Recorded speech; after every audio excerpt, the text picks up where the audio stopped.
everyone. This is Nikki with Fulfill Your Legacy. Pastor Tim Breen, First Reformed Church in Orange City. We are doing CORE40 and we are in week 11. This is awesome.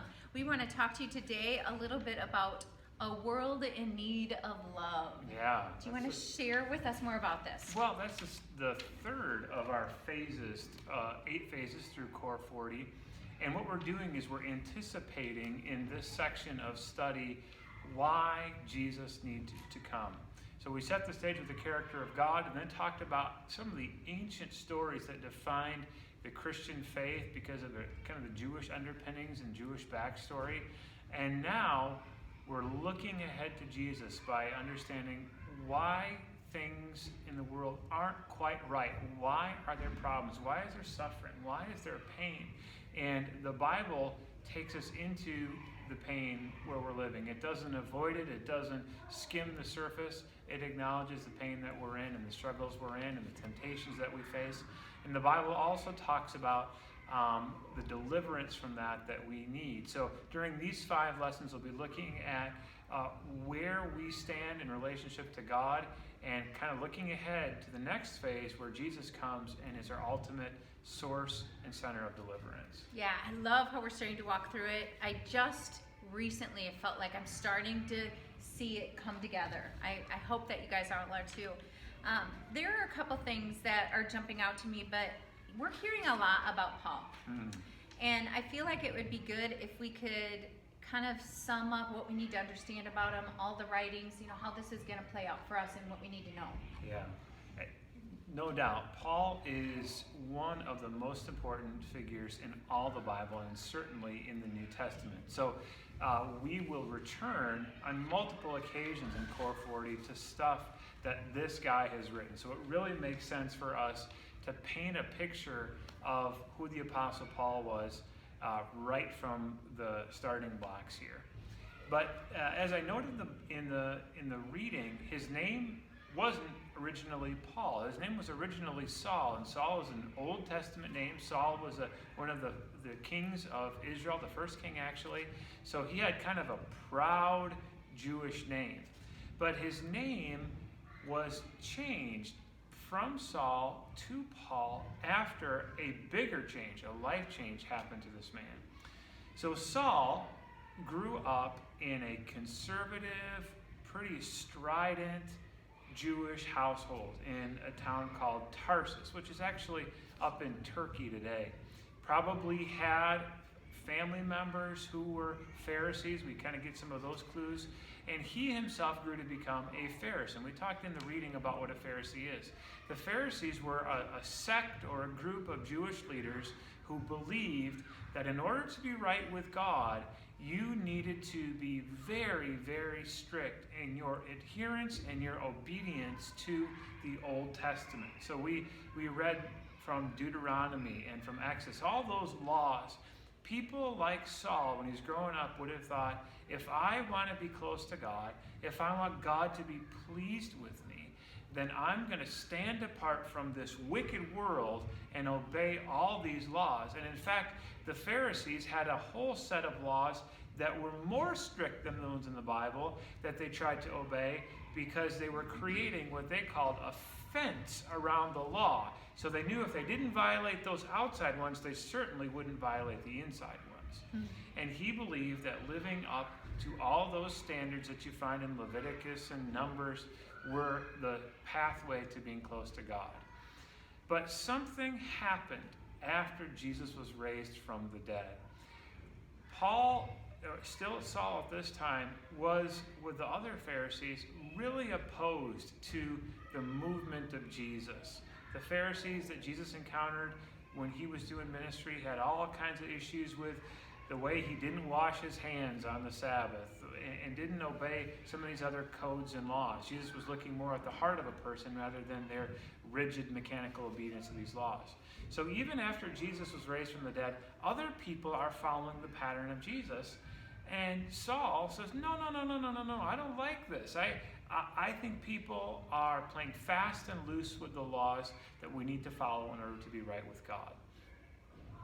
Change happened in his life.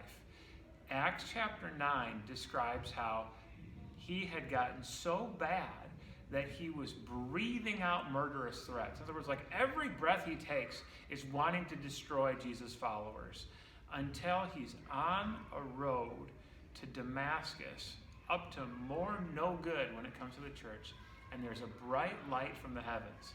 And the light is accompanied by the voice of Jesus. And Jesus says basically, why are you persecuting me, Saul? And Saul isn't persecuting Jesus, he's persecuting the church. But Jesus says, you hurt my people, you're coming after me. And after he has this blinding light, Saul has to be led into the town, in fact, because he is blinded. And he is brought into the faith by a man named Ananias. And he begins, through the blindness, to see everything in a new light. And recognizes, as he goes back to those texts, and he realizes that they have been fulfilled in Jesus, he sees stories and passages that he had read 100 times or 1,000 times in entirely different ways. And he realizes that they're all looking ahead to Jesus. So after this, Saul, whose name is now becoming Paul, becomes a fabulous missionary for the church. He goes all over the Mediterranean world to Greece and to Italy, perhaps even as far as Spain, and he plants churches and he ministers to people, and he gets persecuted as a result. 2 Corinthians chapter 11 goes through this long list of persecutions that he suffered on behalf of Jesus. But all of them were worth it because his life had been reconfigured, because Jesus had spoken to him in that light on the way to Damascus.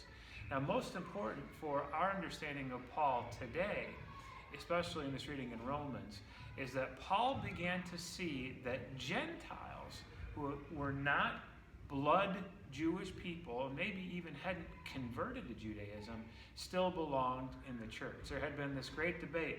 Do people have to become Jews first to become Christians? In other words, do they have to be circumcised and follow all those old laws before they can follow Jesus? And there were some people in the early church who said, yeah, you do. But Paul said, no, you don't. The Holy Spirit is working directly with these people, so Gentiles can follow Jesus as well. And then the second major realization that he had was that the law, all these codes that had been so near and dear to his heart, and for him had represented the pathway into relationship with God, were not ever going to work to do that. They were good for showing you what you shouldn't do, but they could never actually be the bridge to God the Father. For that, it took Jesus, who was the perfect fulfillment of all those rules, and died as a result.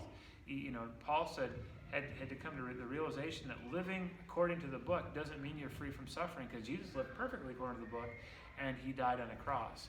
But Paul said somewhere in that, Jesus provided the sacrifice and the atonement.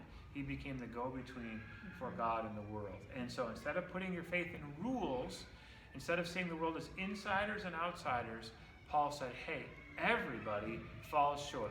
Nobody's good enough for God on the basis of their obedience. Nobody can work hard enough. Nobody can be righteous enough in their own strength. We need the righteousness of Jesus in order to connect us to God.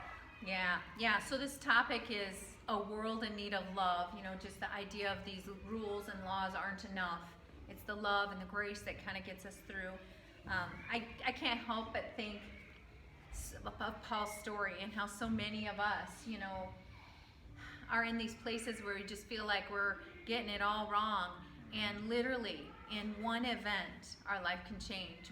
People that we care about and love could be walking a path that isn't in line with God at all. And just at one point, how awesome is that?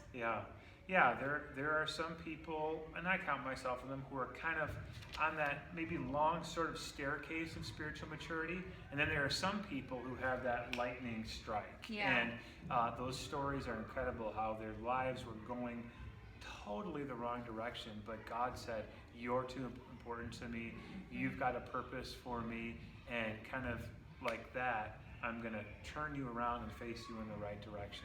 Yeah. And that's what happened with Paul. Yeah. It's an amazing story. Yeah. Well, hey, thank you guys. We will see you on lesson 12.